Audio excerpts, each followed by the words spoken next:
Eu acredito que não exista um personagem tão importante na história do cinema e da literatura, e até mesmo de influência em séries de televisão, como James Bond, criado pelo Ian Fleming lá nos anos 50. E para falar sobre esse assunto interessante, que é digamos, uma nova fase do 007 no cinema e na televisão. Quem sabe do assunto é o senhor Eduardo Torelli, um jornalista que há séculos escreveu um excelente livro sobre o 007. E eu acho que ele tem alguma coisa para contar sobre isso. Obviamente que a gente não vai entrar em muito detalhe, porque eu sei que ele não gosta de alguns dos personagens, dos atores que fizeram o 007, mas o importante é falar sobre o grosso do assunto, não é, Edu? Sim. E que é impossível não falar sobre o passado recente, né? Enfim, que nos colocou onde estamos agora, né? Afinal de contas, né? Mas vamos lá. Exatamente. O que você achou dessa ideia? Primeiro que a gente sabe que durante muito tempo o 007 como franquia rolou para lá e para cá em termos de estúdio. Começou com a United Arts, depois teve a United Arts mais MGM, depois passou para a Sony, ou seja, foi para tudo quanto é lado e agora a MGM, quer dizer, a Amazon, que comprou o resto do acervo da MGM, acabou abraçando toda essa nova ideia de fazer uma série de televisão, uma nova franquia. Eu quero saber a sua opinião em relação a isso. Bom, eu acho que em vista do que aconteceu na franquia nos últimos 15, 20 anos aí, né? Isso é inevitável, né, Paulo? É o único caminho que sobrou. Quer dizer, até então, caso alguém não saiba, acho que tá difícil que não saiba, mas vamos só retomar, né? O James Bond no cinema sempre foi, quer dizer, desde 1962 até o último filme com Daniel Craig, aí sempre foi uma empresa de família, né? Uma empresa familiar, né? Uma coisa assim muito parecida com o SBT aqui no Brasil, né? Quer dizer, você tinha ali uma família no comando, que era a família Broccoli, né? Que no caso em referência ao Albert Broccoli, que é o que criou a Eon Productions, né, que é a produtora original do 007 62, junto com o Harry Saltzman, então eles eram sócios, né, e ali eles fundaram a Eon e fizeram o que fez todos os filmes oficiais do James Bond. O Harry Saltzman pulou fora da parceria em 73, 74, alguma coisa assim, a partir de então ficou só o Broccoli, né? E os filhos dele, sendo a filha de sangue dele, né? A Bárbara Broccoli, e o enteado dele, o Michael G. Wilson, né? É, parceiros deles como produtores ali, executivos, enfim, né? Passaram a atuar do lado do pai ali de uma maneira mais depois do que o Harry Saltzman saiu, enfim, mas passaram a atuar de forma mais marcante, né? E com mais passaram a ter mais poder de decisão ali, né? E eventualmente acabaram herdando, né, a empresa quando o Albert Broccoli morreu, né, ali no metade dos anos 90, né? E aí ficou assim, a situação que ficou foi essa. Agora um pouco de fofoquinhas de bastidores, né? Ah, eu acho que a comparação com o SBT ela é meio bizarra, mas ela é muito pertinente, porque eu acho que é exatamente o que está acontecendo no SBT agora, né? A, a, a filha, né, do criativo lá, do cara que criou o negócio, o empreendimento, né, assumiu, né, o papel do pai, né, de forma ávida, inclusive, né, parece, de forma ávida, assim, né, querendo mostrar serviço, né, e, cara, assim, fez uma gestão pavorosa, desastrosa, o que faltou principalmente foi pulso firme ali, né, é uma coisa que o Albert Broccoli, como o próprio Silvio Santos aqui, voltando a essa analogia, sempre teve, né. Então, da mesma forma que aqui a direção criativa, para bem e para mal, tá? Tem seu lado mal também, isso aí, né? Seu lado ruim, né? Mas sempre ficou a cargo ali a decisão, a palavra final do Silvio Santos, né? Assim era na Ion Productions em relação ao James Bond, quer dizer, e ele e a própria Bárbara Broccoli revelou isso em algumas entrevistas, que o único conselho que o pai deixou para ela e para o Michael G. Wilson foi: não deixe que os outros estraguem tudo, né? Sendo quem são os outros? Os outros são as forças de fora, né? Que sempre pressionaram a EON e o, e o Brócoli, né? Ao longo de todos esses anos aí, com opções que eram infelizes do ponto de vista criativo, já que ele conhecia muito bem o material, conhecia bem, inclusive, a essência do personagem, conviveu com a Ian Fleming e tudo mais, né? Ele sabia que eram ideias infelizes. Então, sempre cito como exemplo a insistência dos Estados Unidos, do mercado exibidor americano, em 85, lá, né, de colocar o Don Johnson, né, do Miami Vice, no papel do James Bond. Né? Isso foi só uma das tentativas de interferência, né, do mercado americano, enfim, e também dessas empresas parceiras que sempre gravitaram e foram importantes para os filmes, né? As empresas de carro, enfim, o pessoal do merchandising, né? Essa turma sempre tentou de forma muito agressiva colocar, né, preferências deles. E o Albert Broccoli barrava isso, falava não, aqui quem manda sou eu. E correu muitos riscos, mas sempre ganhou, né? Porque acho que o personagem tinha o apoio do povo, né, das plateias, né? Então, no fim, o pessoal queria ir ver um filme de James Bond legítimo, coisa que, cara, desculpa, a partir da entrada do Daniel Craig acabou. Não teve mais filmes do James Bond legítimos, né? Tanto é que, nesse gênero de espionagem com o pé no surrealismo, né, um dedinho do pé no pastiche, né, mas, né, enfim, no exagero, mas um exagero gostoso, um exagero legal, positivo, proativo, você vê que o Missão Impossível eclipsou completamente 007. Até o Agentes da ANCO é melhor, cara. Quer dizer, então, assim, o que eles fizeram, né? Eu acho que a Bárbara Broccoli, ela se embeveceu ali de um lado vaidoso dela aflorou, de novo parecido com o que está acontecendo na nossa emissora aqui, já muito citada aqui, ela se envaideceu com o poder que ela tinha ali, e aí ela passou a se impressionar com ideias, tudo que o pai dela ouvia, entrava por um ouvido e saía por outro, quer dizer, falava, tá, legal, a gente conversa, na saída a gente compra o brinquedo, né? Era mais ou menos o que as nossas mães faziam com a gente, né? Ela se envaideceu com isso aí, e aí com um roteirista que tinha ganho um Oscar, mas que é um cara medíocre, que é o Paul Regis, né? Que simplesmente veio com a proposta que o Albert Broccoli rejeitou veementemente mais de uma vez, de fazer um remake, de fazer um reboot, né? Você imagina que ele falava isso já nos anos 90, o Albert Broccoli, né? Nunca vamos fazer um reboot, porque o James Bond é um veterano, não tem essa de mostrar como o personagem conhecido. Já nos anos 90 ele falava isso, né? E aí veio a onda do Batman Begins e não sei o quê, e ela se encantou com isso. E acho que, inclusive, sinceramente, ela chegou a acreditar por um momento que os filmes da E.ON iam ganhar um Oscar, né? O que de uma ingenuidade tocante, né? Assim, o mercado americano, o Oscar nunca reconheceu o James Bond porque eles não botam azeitona na empada dos outros, né? Quer dizer, o James Bond já devia ter ganho vários Oscars, né? Pelo menos técnicos, né?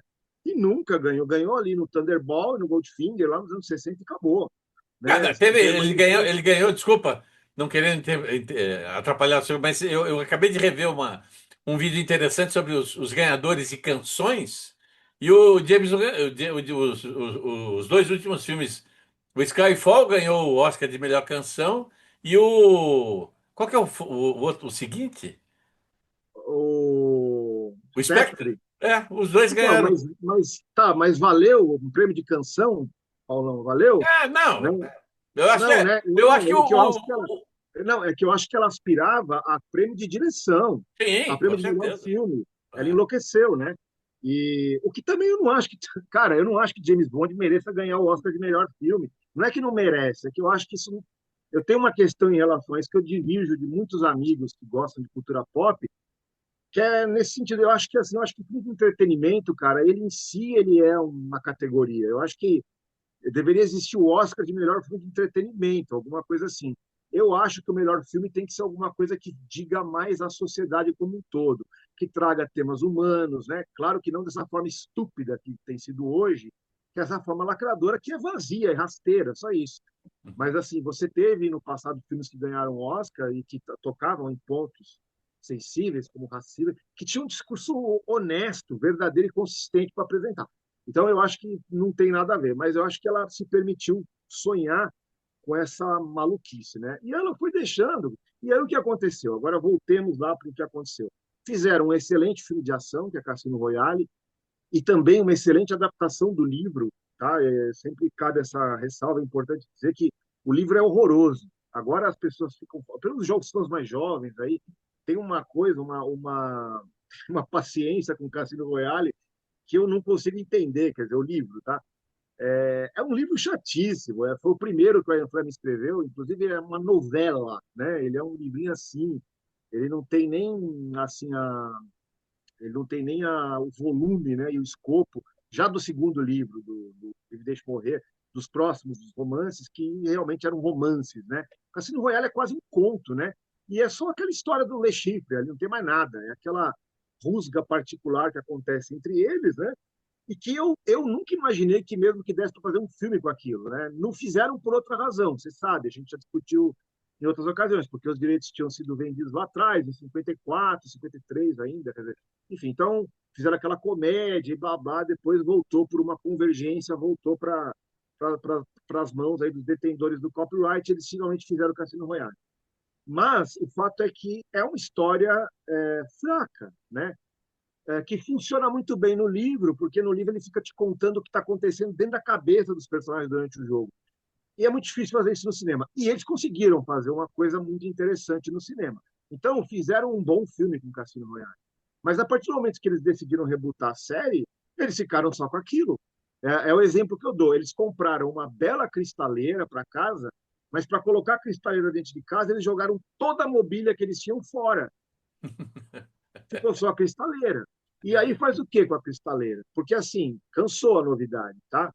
Já no segundo filme, as pessoas já estavam cansadas daquilo, né? Ah, um 007 iniciante que comete erros. Tá, já cansou. Já cansou. Já tinha cansado no primeiro já.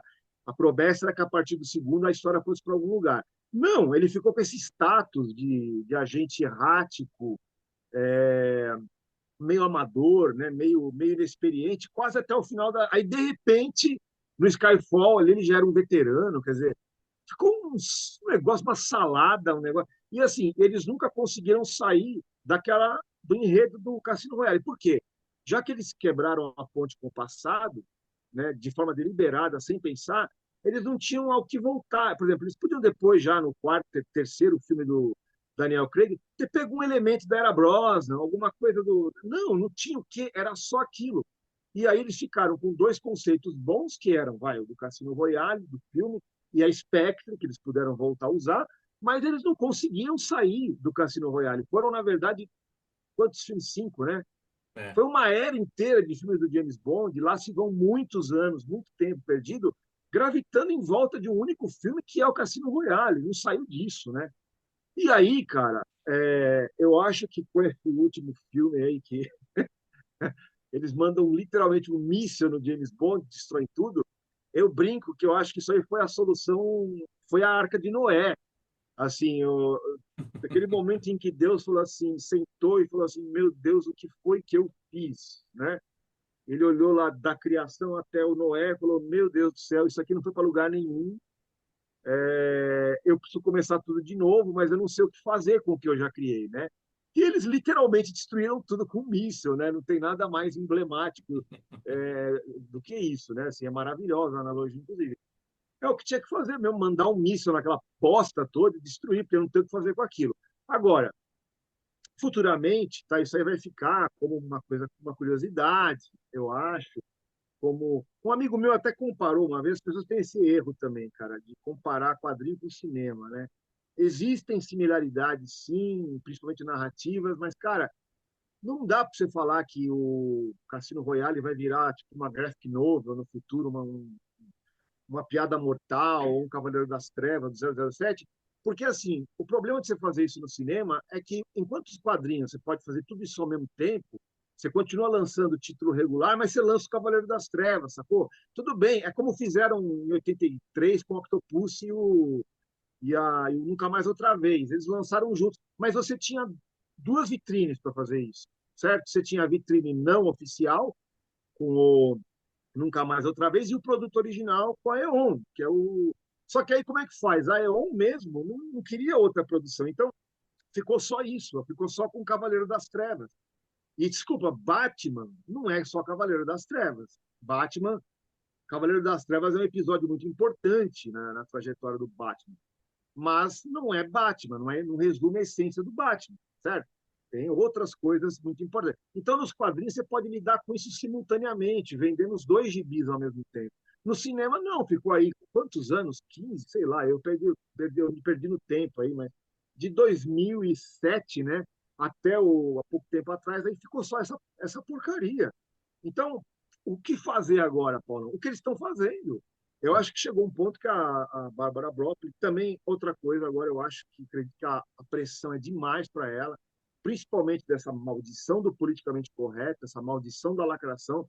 Eu acho que chegou um ponto que ela falou: eu não quero lidar com isso. E nesse ponto eu vou dar um crédito para a Bárbara Broccoli de que eu não gosto, mas tem que reconhecer quando a pessoa teve muita coragem. Ela resistiu heroicamente a isso. Ela fez concessões ao politicamente correto, mas ela não chegou num ponto em que ela entregou para Deus, assim, e virou lá o 007 mulher ou o 007 gay, que não tem nada a ver no contexto das produções da EON.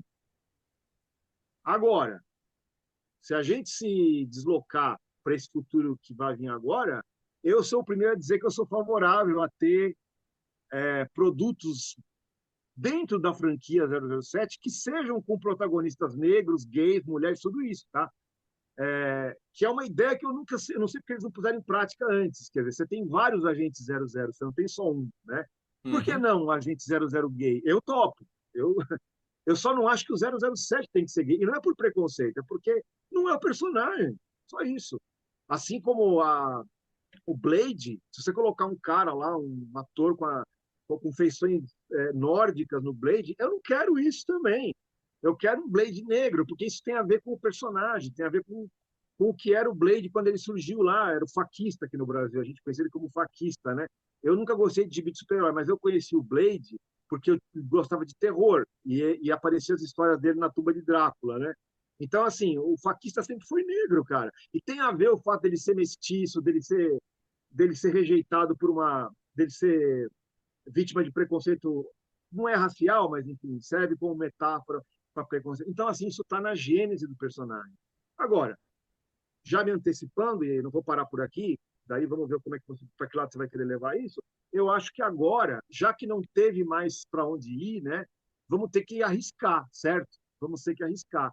Pode é o tudo ou nada, cara. Pode tanto virar um Star Wars, quer dizer que enfim, se transformou numa galhofa, né? Se transformou numa coisa cansativa, né? Numa coisa como é que se diz? Redundante, né? Quer dizer, virou. Eu vi uma colocação maravilhosa. Star Wars virou um gênero dentro da plataforma de conteúdo da Disney, né? É verdade isso, né? Assim, você tem tudo ali, você tem um gênero, você não tem mais uma franquia, né? E aí você tem bombas homéricas, coisas muito ruins, coisas boas, né? Acho que não tem nada genial, né? No escopo desses, não tem nada genial de Star Wars, não. Mas tem coisas boas, né? Que fizeram, né? Mas a verdade é essa, ficou totalmente virou um produto. Pode ser que acontecesse com James Bond, mas, assim, o que é que nós temos a perder? Eu não sei se você concorda comigo, eu acho que a gente não tem nada a perder. Então, É. vamos tentar fazer cinema, série, ver para onde vai isso aí, né? O que que você acha desse anúncio aí que o Denis Villeneuve vai assumir um novo filme? Não tem nada a ver Hum, com série de televisão nem nada, mas ele ser claro. o diretor do novo filme. Cara, eu vou falar com você, a gente nunca sabe, para começo de conversa, uma coisa não vai mudar em relação à era Deon para essa era nova. O diretor não tem a palavra final sobre os filmes. Isso já acontecia. Se algum tonto vier falar para você que não, nos outros filmes antigos não era assim, mentira. Mentira. O diretor no filme de James Bond sempre foi para usar uma definição maravilhosa da Pauline Kael sobre um filme do James Bond. Ela fala assim que o diretor do James Bond é um orientador de trânsito. É isso que é o cara no set de filmagem. Ele é o cara que organiza a bagunça e o tráfego, tá? Ele é um guarda de trânsito, é isso, tá? A palavra final mesmo ficou sempre para EON. o que eu acho que estava correto, porque você tinha naquele momento como eu falei, você tinha uma empresa baseada num core muito pequeno, que eram, sei lá, 5, 6 pessoas com esse poder de decisão ali, né? Agora, o problema é que, obviamente, não vão ser 4 ou 5 pessoas com poder de decisão, vai ser uma galera, né? E aí tudo pode acontecer. Mas o fato é, isso não vai mudar. O diretor não vai ter o poder decisivo, a última palavra, o corte final não vai ser dele. E isso já foi, inclusive, confirmado em algumas notícias recentes, né? Ah, agora, quanto a ele, o diretor em si, o que eu posso te dizer é que eu gostei de tudo que esse cara fez, cara. É, na verdade, eu não acho que ele seja um diretor com expressão, pelo menos para mim, tá? Que me tenha me chamado a atenção a ponto de eu falar, eu conhecia. Não, mas eu conheço toda a filmografia dele e eu gostei de muita coisa que ele fez. Aliás, de tudo, cara. Né? Aliás, até o Blade Runner, que é dele, né? O Blade Runner novo, eu acho que ele não funcionou não pela direção. Eu acho que ele não funcionou por outras razões. Acho que é um filme que se estende demais, enfim. Ele começa a se perder num determinado momento ali, começa a ficar meio. Como tudo que parece que tem o dedo do. Como é que chama o diretor do Alien original, cara? O O Ridley Ridley Scott, Scott. né? É. Tudo que tem o Ridley Scott ultimamente, o Alien, né? Tem esse problema de começar a se levar muito a sério, né? E eu acho que começa a ficar meio. Parece que assim, o que era, vamos dizer assim, uma refeição leve, muito gostosa, ele transformou num banquete. Chega um ponto que é tanta coisa entrando no salão que começam a cair as bandejas, assim, né? Ele tá se levando muito a sério, está se dando muita importância, né? Então, acho que a culpa não é do diretor, eu acho que a direção é muito boa. Eu acho que ela tem o clima do filme original, do Blade Runner, e ele fez uma coisa moderna, contemporânea ao mesmo tempo. Gostei. A Chegada, eu acho um filme fantástico. É um filme de ficção científica que raro filme de ficção científica atual que me surpreendeu, que porra, é ficção científica mesmo, ficção científica mesmo e também é ficção científica social mesmo, que é uma coisa difícil hoje em dia. O público não quer isso, o público não gosta disso hoje. O pessoal hoje acha que ficção científica é Transformers, né? Quer dizer, que não é. Para mim é um tipo de fantasia tecnológica, né? Ficção científica é outra coisa. Enfim, eu gosto das coisas que ele fez, cara. E eu acho que ele deu uma declaração que eu achei legal também, que também não sei se isso é da boca para fora ou não, e também não sei se vai ter impacto final no produto final, né? Não vai ter um grande impacto no produto final. Mas ele olha para esse material com nostalgia. Ele disse que as memórias dele são de quando ele viu o Dr. No pela primeira vez com o pai dele, enfim. É meio que a memória da nossa geração em relação a James Bond, quer dizer. Então, nesse sentido, eu acho que pelo que se viu e pelo que se divulgou até aqui, why not? Eu acho que está num caminho legal, né? Mas, de novo, nós vamos estar lidando agora realmente com produto. Produto, produto, produto, produto. Coisa que é novidade no James Bond. Claro, sempre foi produto, mas sempre foi um produto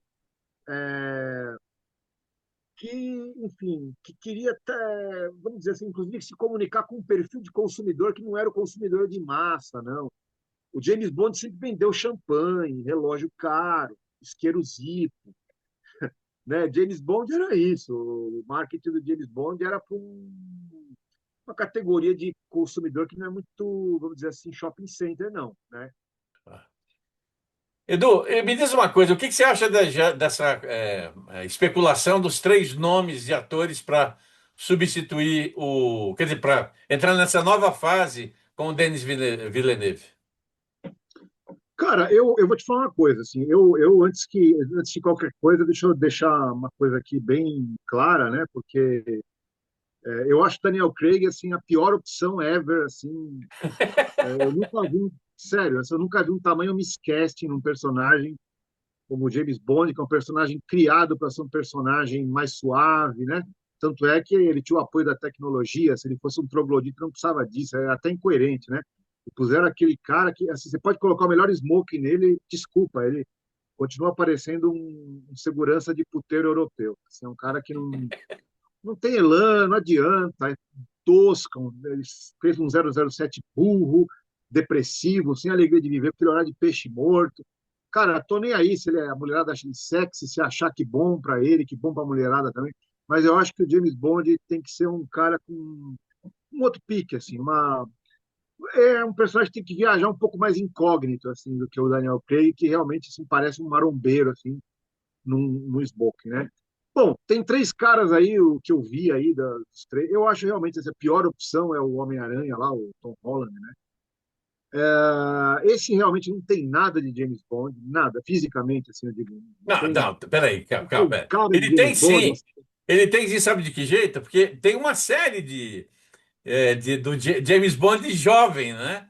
James Na Bond Jr. literatura. É, então, de É. repente.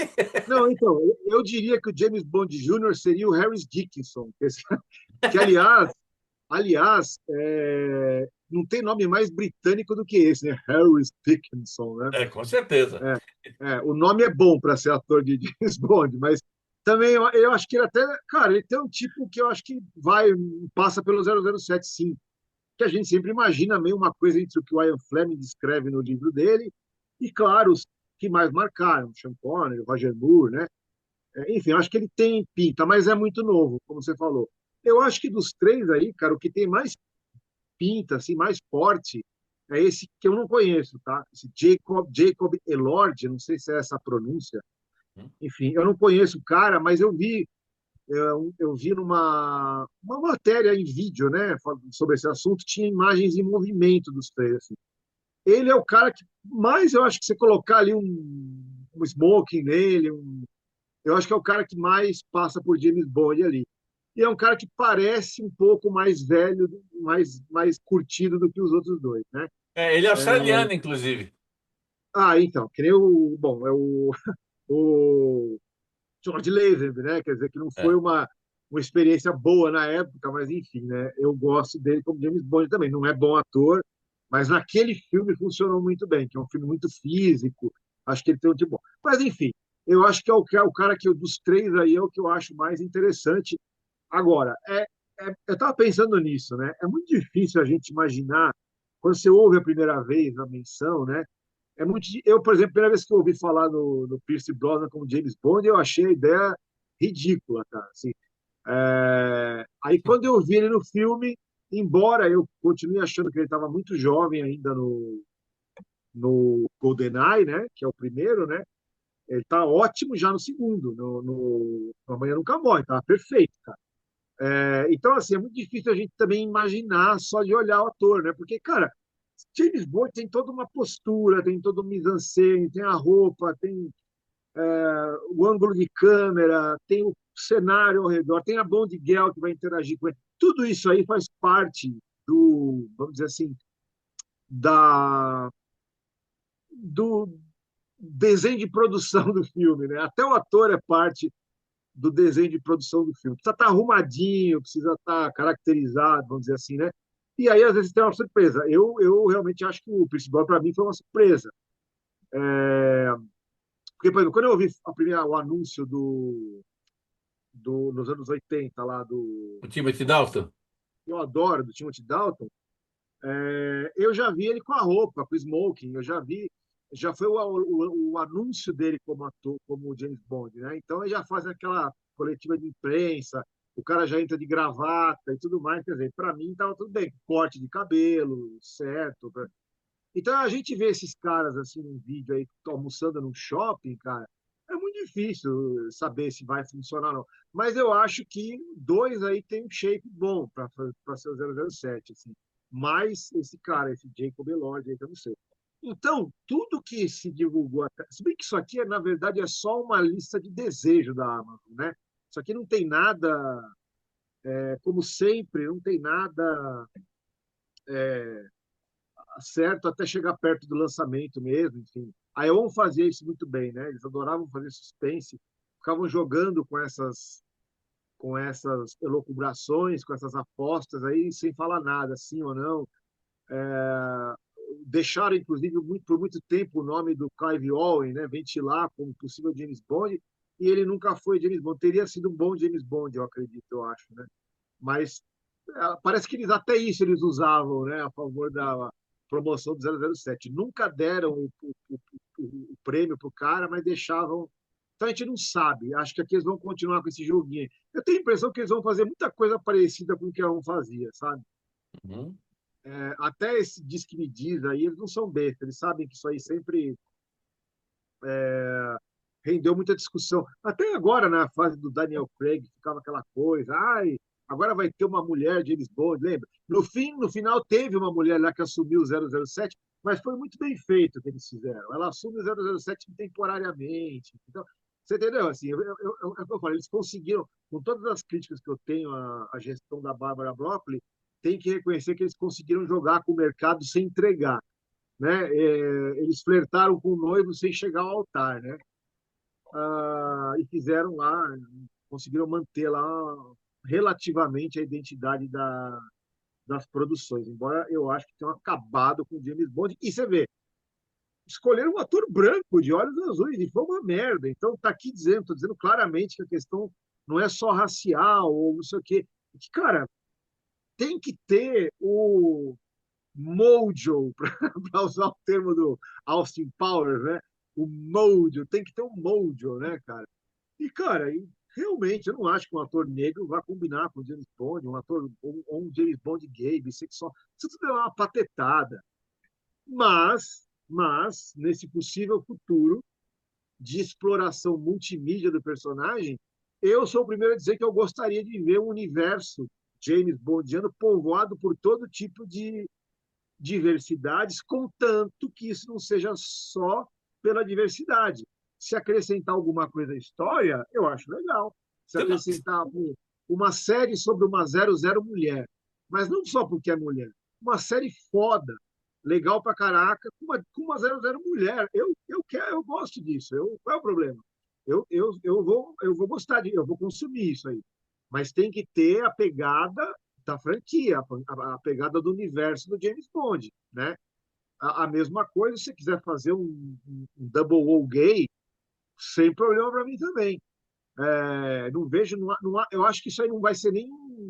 Por exemplo, tinha um personagem já nesses últimos, o Q, né? Eles pegaram o Q e fizeram o Q, deram a entender que o Q é gay no último filme, né?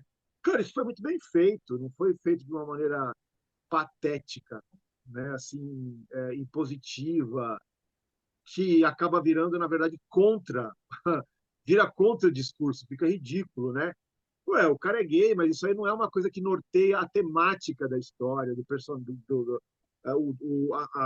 vamos dizer assim, o papel do personagem na trama, né? Whatever, cara.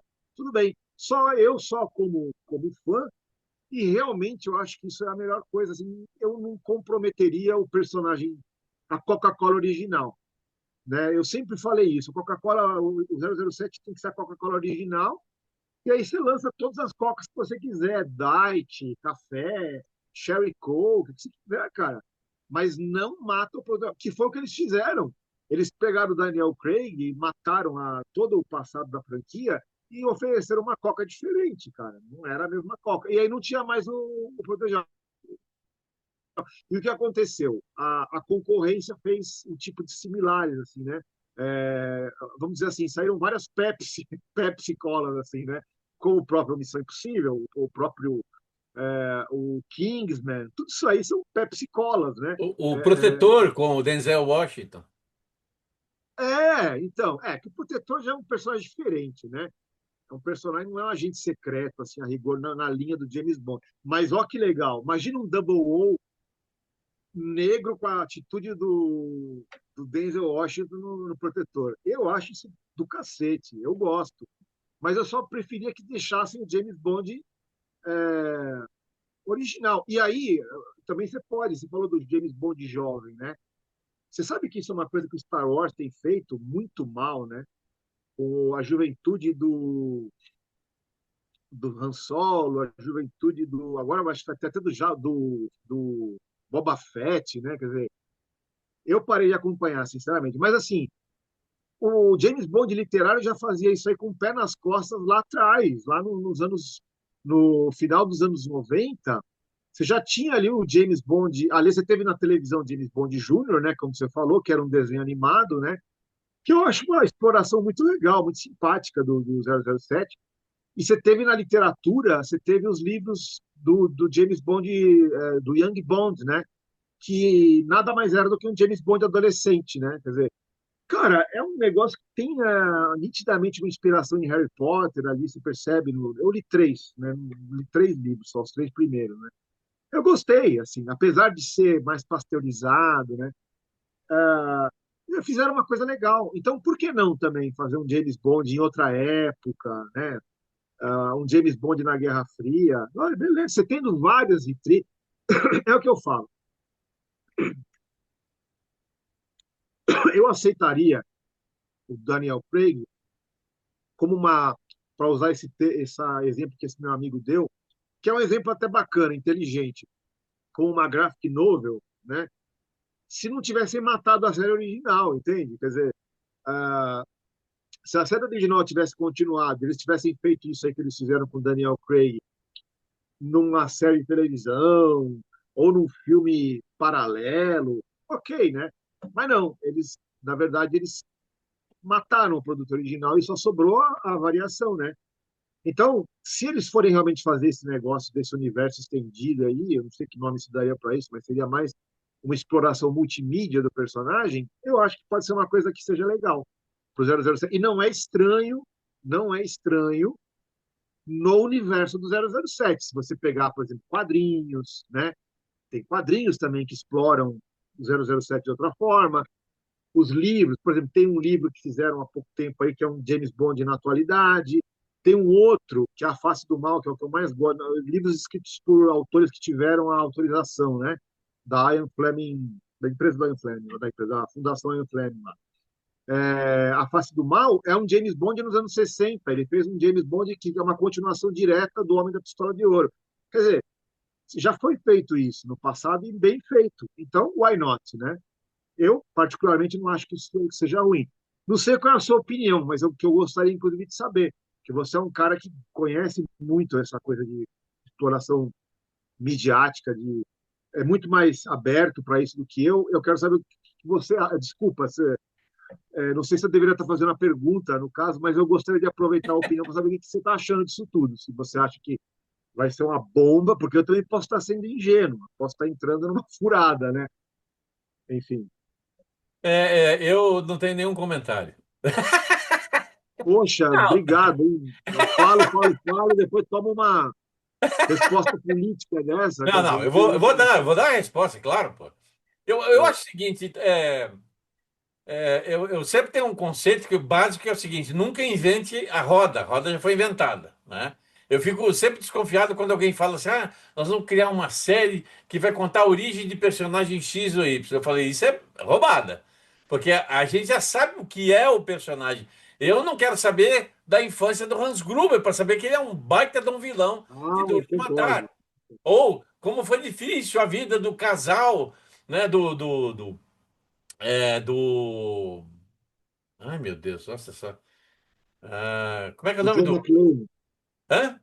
do John McClane, É no isso, cara. filme. Então, vou Ele tinha repetir isso aí. problema com a É, ex-esposa lá, é. né? Eu não quero saber o que John McClane teve de problema com a esposa que se separaram. Não, a história já está lá. Então, quando eu falo assim, ó, vamos fazer uma nova série, eu acho, por exemplo, a ideia de explorar o conceito 007 em vários agentes diferentes que passaram por esse nome código, numa série de Não, não, televisão, peraí, funcionaria peraí, muito peraí, bem. peraí. É É. uma coisa muito importante, né? Hum. Pelo amor de Deus, cara. Tem uma teoria idiota aí que ficam repetindo. Eu escutei aqui de um jornalista brasileiro, isso aqui nos anos 90, já dei risada naquela época, mas que o James Bond, na verdade, não é uma pessoa. São várias pessoas que usam. Não é isso que eu estou falando. Eu estou falando de explorar os vários 00, porque não tem só Sim, o 007, né? Não, porque essa ideia é muito estúpida. Quer dizer, cara, o que disfarce é esse? Um agente secreto que usa o mesmo nome, fuma o mesmo cigarro há 60 anos. mas É, que, Edu, cara, eu que sei de onde veio débil essa mental que. teoria. Hã? Eu sei de onde veio essa teoria. Essa teoria foi formada pelo pessoal de Doctor Who. Então, é Porque o coisa de Doctor Who, o nome, né, idiota. Não, não, ia poderia assim. ser que o Só que, 007, mas como se é não uma ficção tivesse científica, né? características, né? Como é uma ficção científica, o cara muda, quer dizer, continua o personagem, só Ah, que é um novo ator. claro, Mas isso claro, ainda isso funciona em ficção científica, não num com agente certeza. secreto, né? Pô. Eu concordo com você, isso Exatamente. não tem nada a ver. Agora, então, é isso aí. Não, é porque tem muito trouxa que de vez em quando vem com essas conversas, fala, cara, não vai alugar outro, não começa. É porque é estúpido, não é uma questão, é que é estúpido. Fala assim, cara, um agente secreto precisa ser um cara discreto. A essência do truque desse agente secreto é que o serviço secreto contrário não te localize. Não, ele tem o mesmo nome, usa as mesmas Há 60 roupas, anos. vai no mesmo lugar. Gente, quem é uma besta quadrada que propõe uma coisa? Então, assim, essa ideia, pelo amor de Deus, assim, isso aí é risível. Mas ah, aí sim, usar o nome código, não, usar o código 00 de todos, porque assim, ó, tem o Thunderball, por exemplo, que é uma cena que aparecem todos eles de costas, né, para a Isso. câmera, né? É. Que são as cadeiras, estão naquele salão, né? E lá você vê que tem uma mulher, inclusive, tem um cara de cavanhaque mais velho, que o Sean Connery. É isso que eu estou te falando. Imagina, você pega, por exemplo, faz lá 3 séries diferentes, com 3 bondes diferentes. Obviamente, as séries terão que acompanhar o perfil de cada James Bond. Esse James Bond original é um cara que gosta de um pouco de sofisticação, tem um senso de humor, os filmes têm que ter essa pegada. Um James Bond mais sério, por exemplo, como você falou aí, o exemplo do Denzel Washington aí, Uhum. você teria que ter, na minha opinião, alguma coisa que desse unicidade temática a essa série dentro do universo, mas você teria que ter uma fotografia diferente, uma montagem diferente, tudo Claro. vai ser diferente. Então, aí você pode ter essa variedade de um jeito até mais interessante. Você vai ter séries com atmosferas diferentes, né? Por exemplo, essa série do Pinguim, eu não conheço quadrinho, mas eu achei o máximo o que eles fizeram com o Pinguim. E Uhum. você vê que toda a direção de arte, a edição, a música, tudo tem a ver com o perfil desse Pinguim, que é distorcido, que é um cara, né?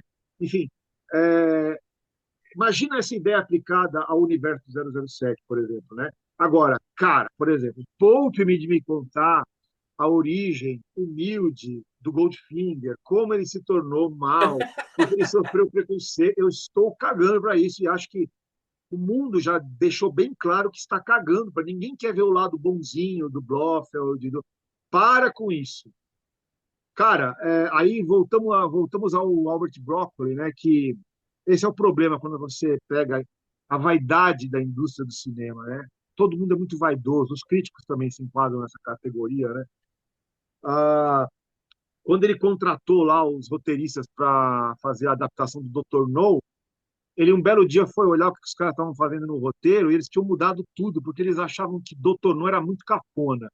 Eles achavam que em 1962 um vilão chamado Dr. No era a coisa mais ridícula do mundo, porque um vilão oriental chamado Dr. No, pelo amor de Deus, né? Nós estamos em 62, né? E aí eles inventaram uma história que o Dr. No seria um macaquinho prego, que estaria no ombro do vilão, que seria o chefe de uma organização. Para tudo isso para fugir do Dr. No, porque eles achavam cafona. O Albert Bloch ele falou assim, ó, eu estou pagando, apenas adaptem o livro. É só isso que eu quero que vocês façam. E foi um sucesso. Então, assim, não vem, como você falou, não queira reinventar a roda, que é burrada. Já está lá, cara, James Bond, olha o que a concorrência está fazendo. A concorrência está usando muito melhor o legado do James Bond do que a EON usou. A EON ficou tão preocupada em fazer filme para ganhar Oscar, não ganhou nada, ganhou de canção, aí talvez tenha, acho que ganhou uns prêmios técnicos, né, nessa fase. Mas, mano, é peanuts, é amendoim isso aí. Né? E o Tom Cruise deitando e rolando, cara. Sim. Missão Impossível, vamos lembrar, o seu público, se for mais jovem, surgiu como uma imitação do James Bond nos anos 60. Entende? Hoje é mais relevante nesse gênero de espionagem surrealista do que o próprio James Bond, graças ao legado dessa malfadada era Daniel Craig. Então, assim, volta lá para aquilo, cara, e só dá aquilo para o público de novo. Dá um vilão para o público, um vilão que mora num vulcão, e não fica explicando o vulcão, como eles tentaram fazer no Spectre. Não explica o vulcão, não explica a cicatriz no olho do cara. Cara, o Blofeld tem aquela cicatriz no olho porque ele é assustador em ponto final, né? A gente está num território de fábula, entende? Assim, né? Dá isso para o público, só isso.